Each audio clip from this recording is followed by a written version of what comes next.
menyayangi kita. Dia menyayangi kita dengan sebuah ketegasan. Pada saat kita tidak mau mengaji, maka dia akan memukul kita. Hari ini itu tidak bisa lagi. Anak bisa menuntut orang tuanya pada saat dia akan dipukul. Nah, hal-hal seperti inilah yang membuat sehingga Rasulullah SAW mengatakan bahwasanya al-abawain li'annahuma aqwamul asbab, ya, fi dhulalatil. Pada saat seorang itu tersesatkan, maka pengaruh yang paling besar itu adalah pengaruh dari orang tuanya. Bapak Ibu jemaah yang dirahmati Allah,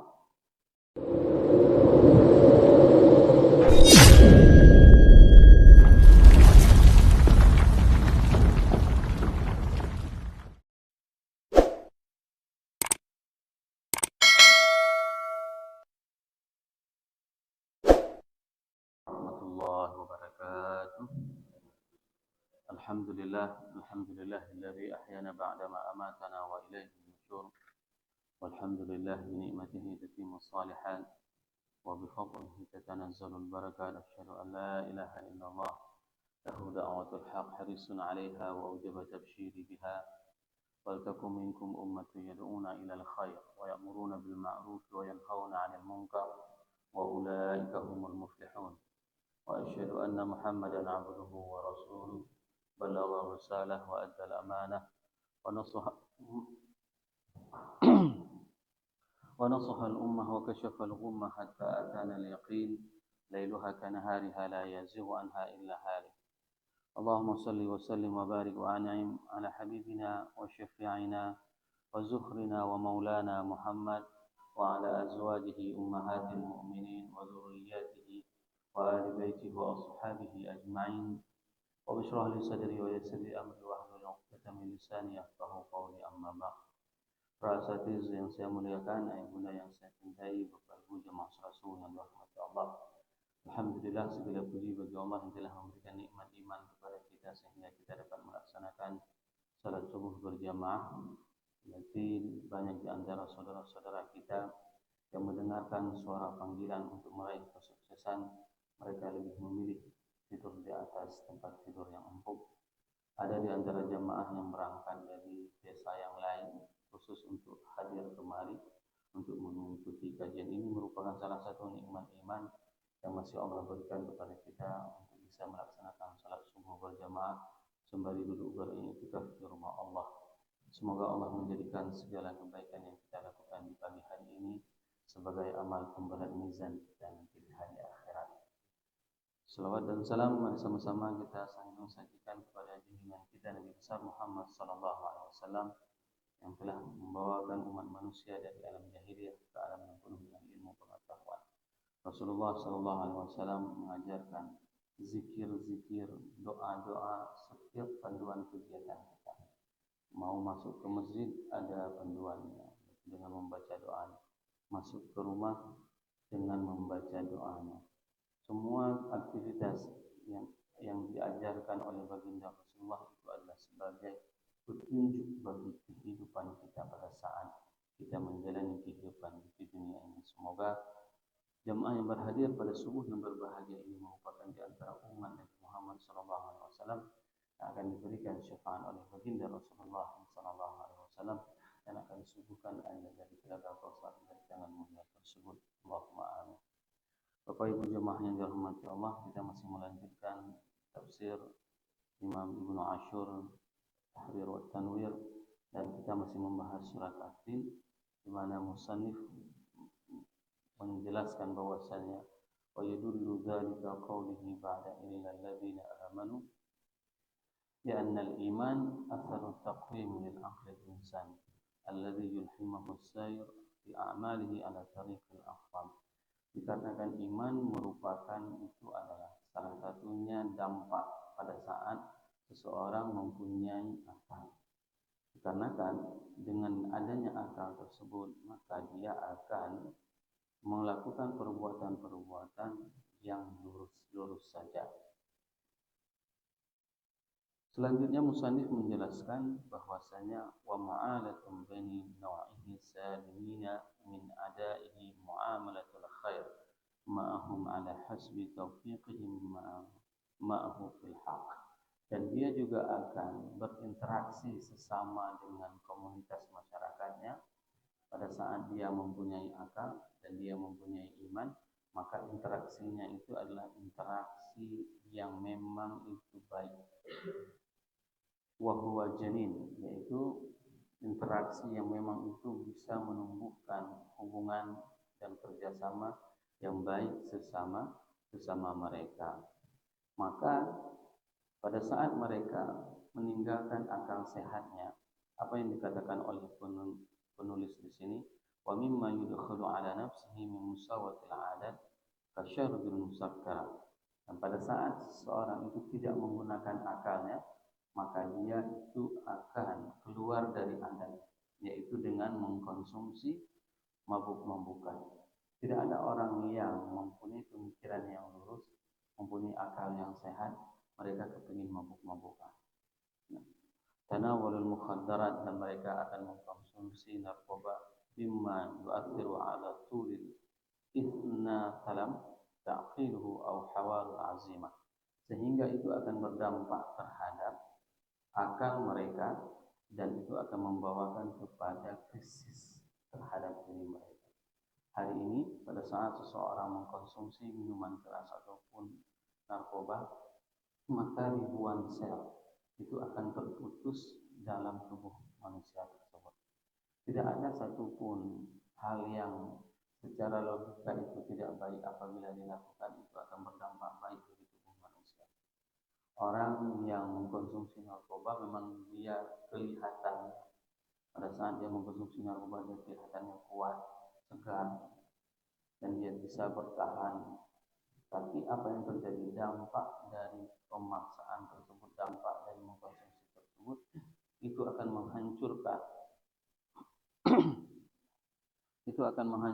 seluruh perangkat tubuh manusia tersebut. Sehingga di sini dikatakan akal manusia itu tidak akan pernah mau meninggalkan, mau melaksanakan apapun yang memang bertolak belakang dengan fitrahnya. Wahya fitratul insaniyah kamilatun fi idrakan mustaqiman mimma yatanadi min susatin as-sadiqah al-mawqufatun min haqa'iqil asya' al-thabitun fil amri nafsihi bisabab salamati ma tu'addihi al-hawasis salimah. Dan ini merupakan fitrah manusia yang sempurna, yaitu pada saat dia menginginkan sesuatu yang memang itu adalah mahsusatus sadiqah, yang dirasakan feel-nya, perasaannya itu adalah memang baik. Saya sering memberi contoh dulu pada saat kita pertama sekali melakukan pelanggaran, kami di pondok itu dilarang untuk merokok. Bagaimana gejolak jiwa pada saat seseorang itu merokok pertama kali, jantungnya itu akan berdebar. Kenapa? Karena itu adalah sesuatu yang memang dilarang. Dan fitrah manusia apabila dia melanggar sesuatu yang dilarang, dia tetap akan menolak. Sama juga seseorang pada saat melakukan kemaksiatan, akalnya tidak akan pernah mau menerima. Begitu seseorang itu melakukan perzinaan, zina pertama itu membuat dia itu memang sangat-sangat takut, sangat gelisah. Tapi kalau sudah terbiasa, maka dia akan gelisah pada saat tidak berzina. Begitu juga pada saat seseorang melakukan, di awal dia mampu, dia sangat gelisah, hatinya, jiwanya memberontak. Tapi karena sudah ketagihan, jiwanya akan memberontak pada saat tidak mampu. Inilah yang dinamakan dengan iman tadi. Pada saat kita mengotorinya dengan titik noda kecil, maka hati kita itu akan dipenuhi dengan noda yang gelap. Tapi pada saat kita menjaga iman tersebut, maka apa yang terjadi?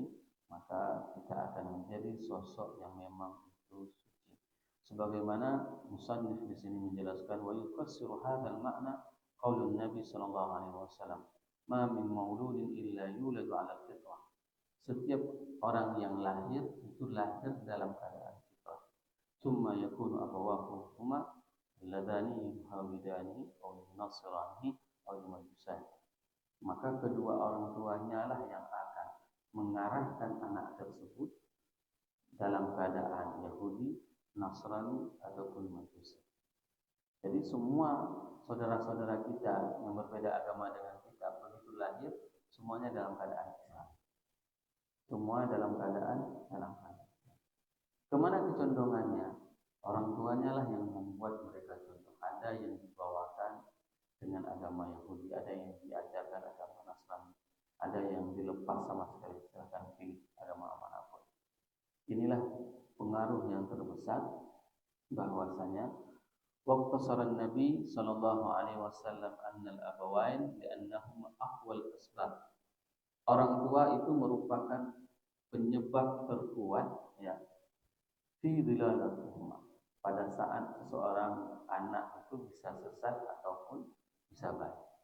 Maka hari ini bukan hanya kasus ini terjadi kepada kita yang orang Islam, yang orang kafir, tapi ini juga terjadi kasusnya kepada kita. Berapa banyak hari ini yang ustadz anaknya itu gagal diarahkan menjadi yang baik. Berapa banyak hari ini seorang ayah yang sukses, tapi dia gagal mensukseskan anaknya. Kenapa? Karena pola sayang dia terhadap anak yang salah. Padahal dulu orang tuanya, lihatlah bagaimana orang-orang tua kita dulu menyayangi kita. Dia menyayangi kita dengan sebuah ketegasan. Pada saat kita tidak mau mengaji, maka dia akan memukul kita. Hari ini itu tidak bisa lagi. Anak bisa menuntut orang tuanya pada saat dia akan dipukul. Nah, hal-hal seperti inilah yang membuat sehingga Rasulullah SAW mengatakan bahwasanya al-abawain li'annahuma aqwamul asbab ya fi dhilalihima. Pada saat seorang itu tersesatkan, maka pengaruh yang paling besar itu adalah pengaruh dari orang tuanya. Bapak Ibu jemaah yang dirahmati Allah, dan pada ayat berikutnya, ayat yang kelima, summa radadnahu asfala safilin ma'tufun ala jumlah khalaqal insana fi ahsani taqwim. Nah, manusia yang diciptakan dengan sesempurna mungkin, baik dari segi sikap ya, maupun dari segi perangkatnya, itu akan terjatuh ke jurang yang paling dalam, ke tempat yang paling mendasar. Nah, jumlah summa radadnahu asfala safilin ma'tufun ala jumlah, dan itu dikaitkan kepada jumlah, kepada ayat khalaqal insana fi ahsani taqwim. Dan makna walaqad sirana asfala safilin aw ja'alnahu fi asfala safilin, yaitu ya, pada saat manusia tidak menggunakan keimanannya, maka dia akan dicampakkan oleh Allah ke tempat yang paling rendah, ke tempat yang paling hina. Kenapa paling hina? Bayangkan ada sebuah tradisi pada saat saya kuliah di Malaysia, orang-orang sering mengatakan orang India kalau dia sudah punya duit, maka dia akan tidur di longkang, dia akan tidur di parit. Kok bisa? Karena dia mabuk. Tapi kalau dia nggak punya duit, dia akan pulang ke rumah. Menandakan apa? Orang pada saat tidak ada iman, maka dia akan mabuk. Dan pada saat dia mabuk, maka dia tidak akan pulang ke rumah. Tidak sampai ke rumah, sudah tertidur di dalam parit. Begitulah kondisi yang bisa kita terjemahkan bahwasanya tsumma radadnahu asfala safilin. Kemudian Allah akan menempatkan orang-orang yang tidak mempunyai iman, tidak menggunakan akalnya, ke tempat yang paling rendah dan paling hina. Siapapun orang yang tidak menggunakan akalnya dan imannya, maka dia akan ditempatkan di tempat yang paling rendah dan hina. Lihatlah hari ini pada saat seseorang diberikan amanah jabatan, tapi dengan amanah jabatan tersebut dia tidak menggunakan keimanannya, maka dia harus mendekam di dalam penjara. Dikarenakan apa? Karena ketidakαμanahannya dalam mengelola keuangan. Pada saat seseorang diberikan kekuasaan, diberikan harta, dan dia tidak menggunakan hartanya dengan keimanannya dan akalnya, maka apa yang terjadi? Maka dia terjebak dalam kemaksiatan, bergelimang dengan kemaksiatan, sehingga sangat susah bagi dia untuk keluar dari hal-hal yang sudah menjebak dirinya. Oleh sebab itu, jemaah yang dirahmati Allah, para musannif di sini mengatakan bahwa wal ma'na anal insana akhadha bi ghairi ma fatara alaihi min at-taqwim wa huwa al-iman bi ilahin wahidin wa ma yaqtadihi dzalika min taqwim muraqabatihi tisarun asfala safilin. Bahwasanya manusia apabila dia mengambil secara apa yang di luar dari fitrah, pada saat dia melakukan segala perbuatan, wa huwa al-iman, yaitu adalah keimanan. Iman adalah kunci. Fitrah manusia, mereka itu harus mempunyai iman. Kalau dia menjalankan sesuatu di luar dari konsep keimanan, maka apa yang terjadi? Maka dia akan dicampakkan ke dalam jurang yang memang sangat-sangat mendasar. Sebagaimana firman Allah, wa fi anfusikum afala tubsirun. Allah menciptakan diri kita, apakah kita tidak pernah memperhatikannya, melihatnya. Nah, kata-kata ini merupakan salah satu hal yang memang harus kita menjadi renungan. Allah menciptakan kita dengan segala bentuknya, seharusnya ini menjadi tadabbur bagi kita. Pada saat kita melihat alis kita, kenapa alis itu tidak pernah tumbuhnya seperti tumbuh rambut, sehingga kita harus ukuran alis setiap bulan. Kenapa gigi itu tidak pernah tumbuhnya seperti tumbuhnya kuku, sehingga kita setiap pekan harus memotong gigi kita. Ini yang disampaikan oleh Allah, wa fi anfusikum afala tubsirun. Dan pada diri mereka, apakah mereka tidak pernah memperhatikannya? Maka Allah pada saat telah menciptakan kita dengan sebaik-baiknya, tidak mungkin kita ini adanya begitu saja, tapi dia diciptakan oleh Sang Maha Penguasa, sehingga dengan adanya keimanan tersebut, maka kita tidak akan terjerumus dan tidak akan terjatuhkan ke dalam api neraka. Dan sebagian mufassirin wa yajuzu ayyakuna asfala safilin daraf.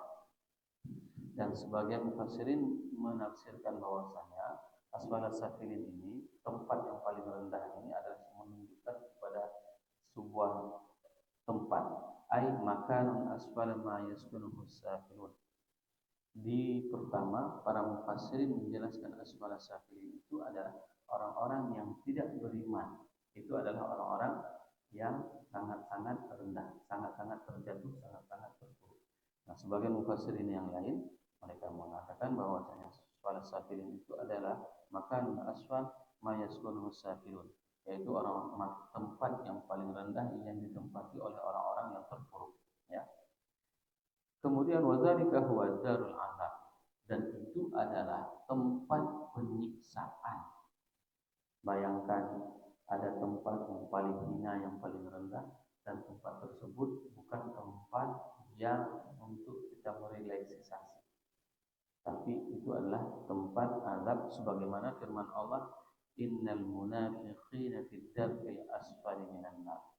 Sesungguhnya orang-orang munafik, maka mereka posisinya nanti di hari akhirat yaitu di tempat yang paling keras, yang paling mendasar. Bapak Ibu jemaah yang dirahmati Allah, dan ini merupakan peringatan kepada kita semuanya agar kita tidak menjadi orang-orang yang akan dicampakkan oleh Allah ke dalam neraka, dan posisi di dalam neraka itu di tempat yang paling rendah. Oleh sebab itu, pada saat Allah masih memberikan kepada kita umur panjang, iman di dalam jiwa kita, maka senantiasalah meminta kepada Allah agar apa? Agar kita dan seluruh generasi kita jangan sampai ada yang terjerumus ke dalam kemaksiatan kepada Allah. Tugas kita orang tua, sebagaimana yang disebutkan di dalam hadis Rasulullah SAW tadi, bahwasanya seorang anak itu sangat dipengaruhi oleh konsep pendidikan dari orang tua.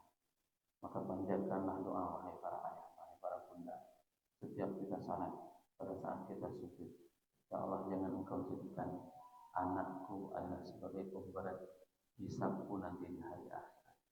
Mintakan kepada Allah, pastikan bahwasanya tidak ada satupun di antara kita dan seluruh keturunan kita yang akan diazab oleh Allah nanti di hari akhirat. Dan bagaimana juga dengan nasib orang tua kita yang mungkin pada saat beliau bekerja dengan susah payah, menghidupkan kita, menyekolahkan kita, sehingga mereka tidak bisa beribadah secara maksimal, sehingga mereka tidak bisa mengikuti kajian secara maksimal. Mintakan kepada Allah agar apa? Agar orang tua kita juga tidak dicampakkan ke dalam neraka yang sangat rendah. Semoga apa yang saya sampaikan ini bermanfaat kepada diri saya dan kepada jamaah semuanya, sehingga bisa menambah keimanan dan kecintaan kita kepada Allah dan kepada Rasulullah sallallahu alaihi wasallam. Subhanakallahumma wa bihamdik, asyhadu an la ilaha illa anta, astaghfiruka wa atubu ilaik. Assalamualaikum warahmatullahi wabarakatuh.